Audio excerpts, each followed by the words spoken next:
Last week, I talked about how money can create a lot of fear. And this week, I am telling you that money can buy happiness. That seems a little confusing, but let me tell you, it'll be clear by the end of the episode. However, I have to say, so many of us are afraid of money. We're afraid to go after it, we're afraid of losing it. And the reality is, money is abundant. And I know this, but I still struggle with this myself. So tune in to this episode so you can learn more about how money can buy happiness for you. Just a reminder that we're giving away a copy of the Miracle Morning book by Hal Elrod. Most of you know this is the morning routine I follow. And since I read this book, it's been life changing. So to enter the drawing, simply email me and let me know that you've left a review for this podcast and you share the Creating Clarity podcast with a friend. The email address is contact@lizagarymd.com, and I'll put that in the show notes. And the drawing will be on November 16th, 2022. So without further ado, are you ready to shift your mindset about money and tap into the opportunities that are waiting for you right now? Let's go.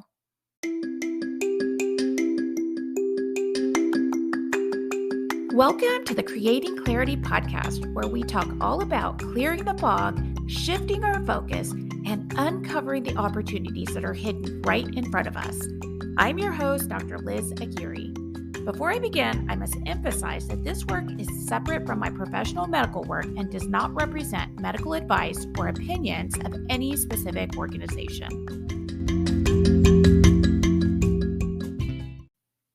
Hi, everybody. I hope that your week has been off to a great start and things are going well for you.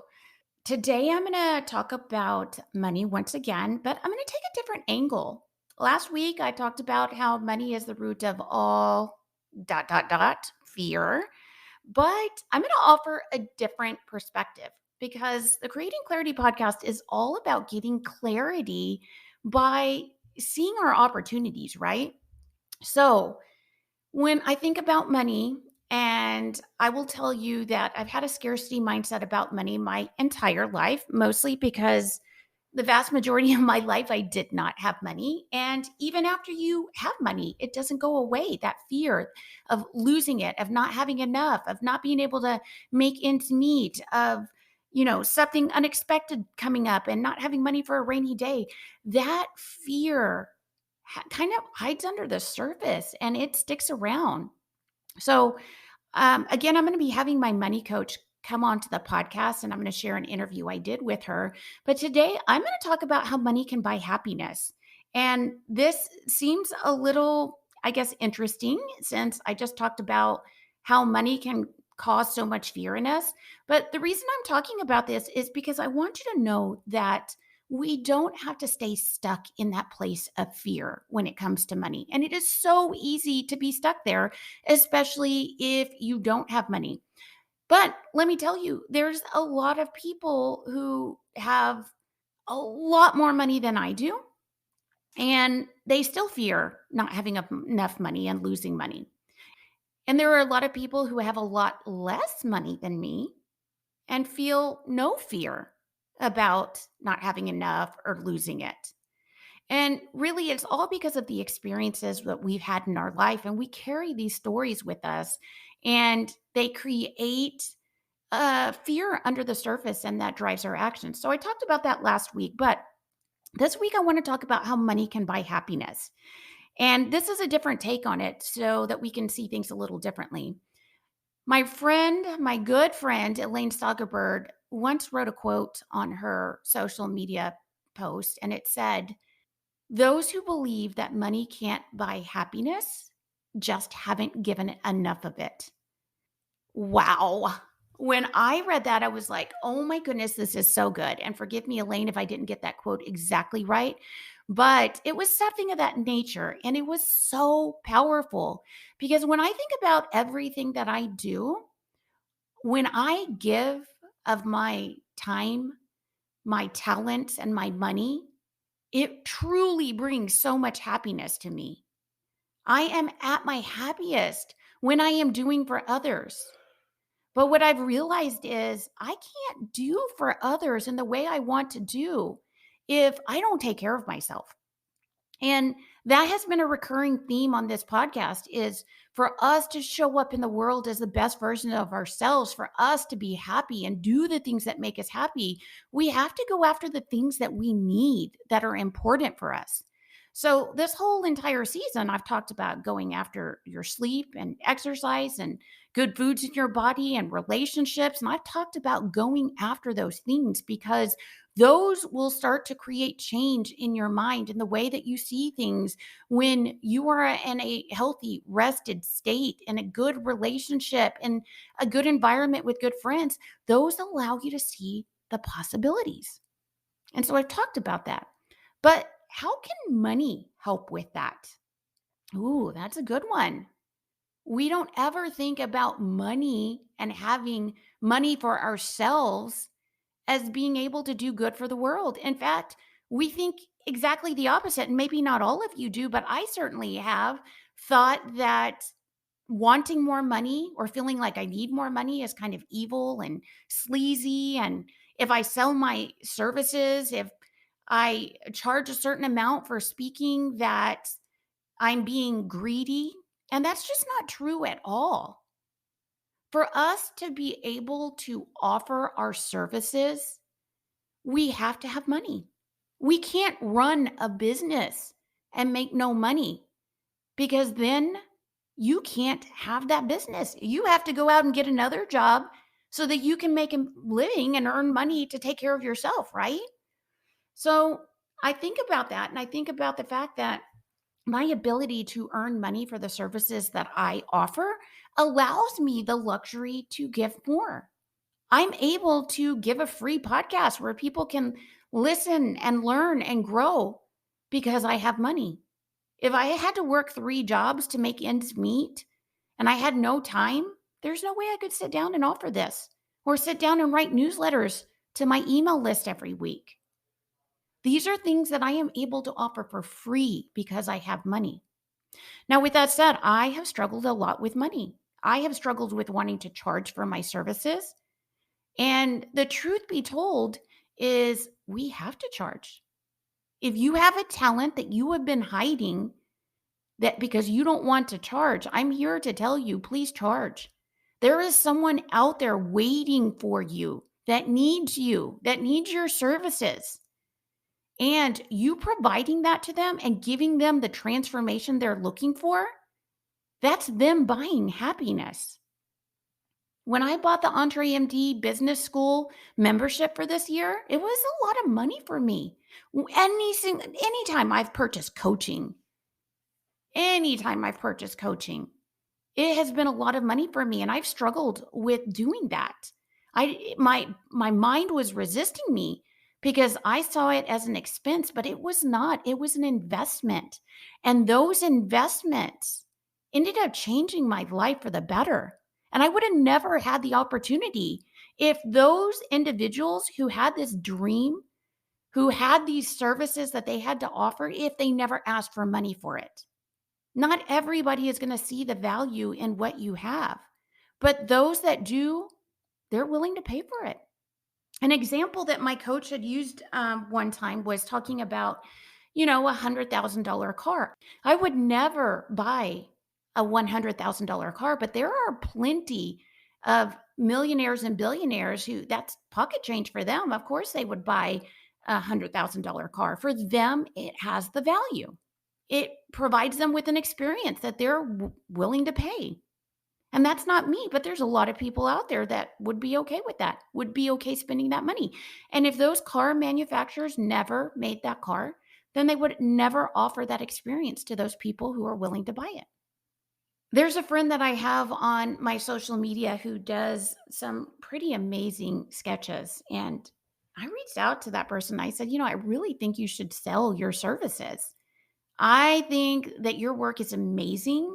And there are so many, I think, that would be willing to pay you to uh, sketch a portrait of their family. And I've even thought about commissioning this person for that. And they're like, "Yeah, maybe I'll think about it." And I was wondering, why would someone who is so talented not take the opportunity to make that money? And it's because the way we think about it. I think, I don't know. Maybe they think that they're not good enough as a sketch artist. Maybe they think it's sleazy to sell their services. Maybe there's any other number of reasons, but the truth is that someone who paid to have a portrait of their family or their baby or someone that they love sketched and received that, they would be happy to receive that. And by you making more money in the services that you offer, you're then able to give more. The more money I have, the more I'm able to give. In the years that I'm able to make big donations, it truly makes me happy. When I'm able to offer my time and services, it truly makes me happy. And that's not something I can do if I'm not making enough money to provide for my family.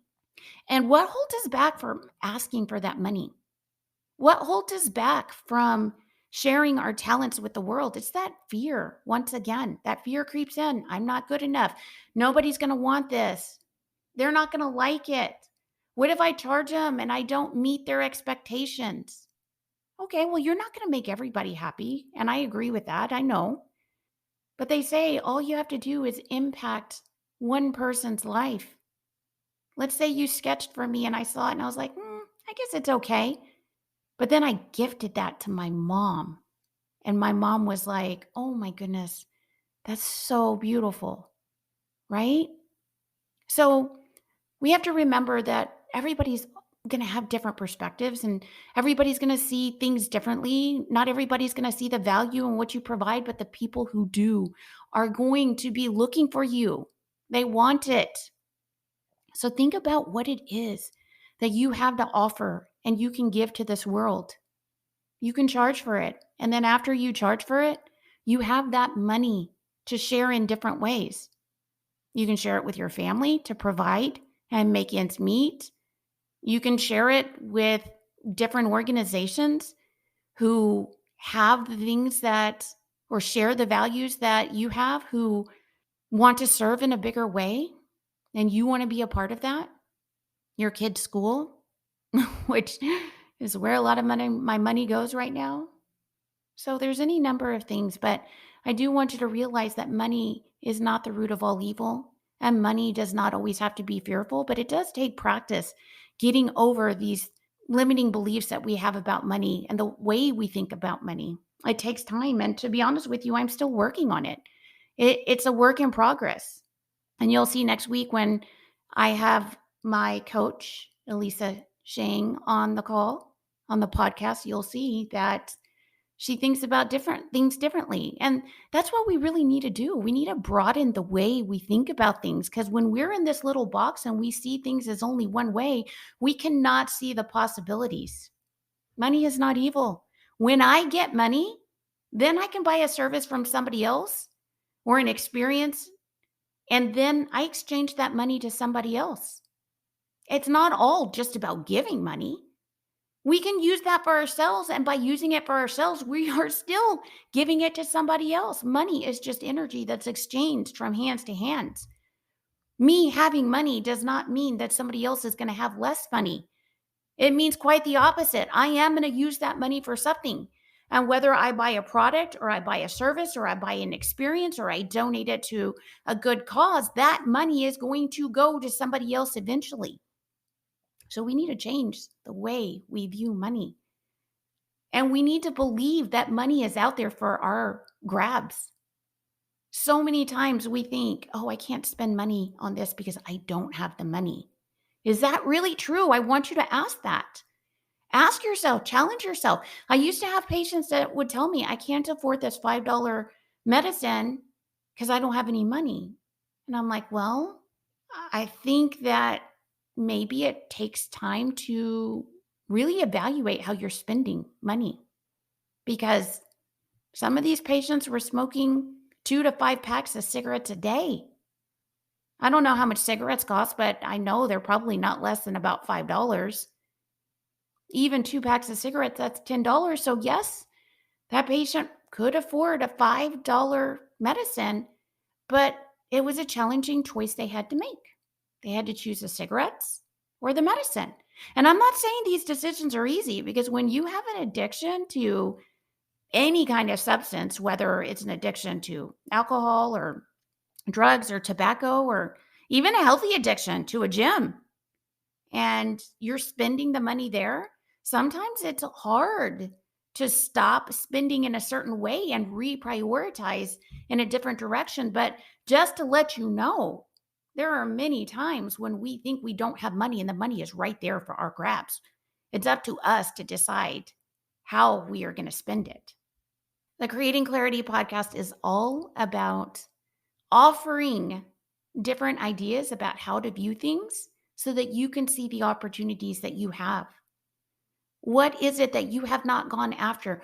What money have you not asked for, or you have not given, or you have not invested because of your fear? Again, it's something I'm challenged with every day, but I continue to invest in myself. And as I do, these are issues that are becoming a little bit easier. It's like practicing a sport.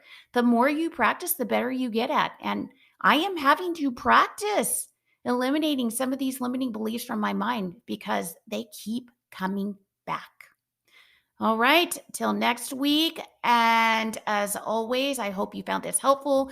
Do not forget to leave a review and share this with a friend, and send me an email so I can enter you into the drawing for the Miracle Morning Book. Until next week, I'll see you then.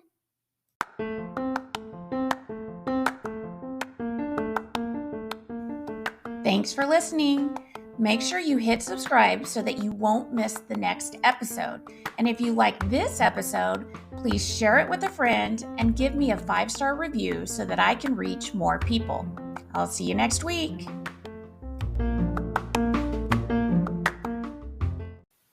If you are hosting a conference, think about starting the event with a mindset talk.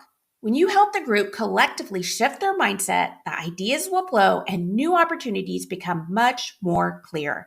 Visit my website, lizagarymd.com, and fill out a contact form to learn how you can book me as a keynote speaker for your next event.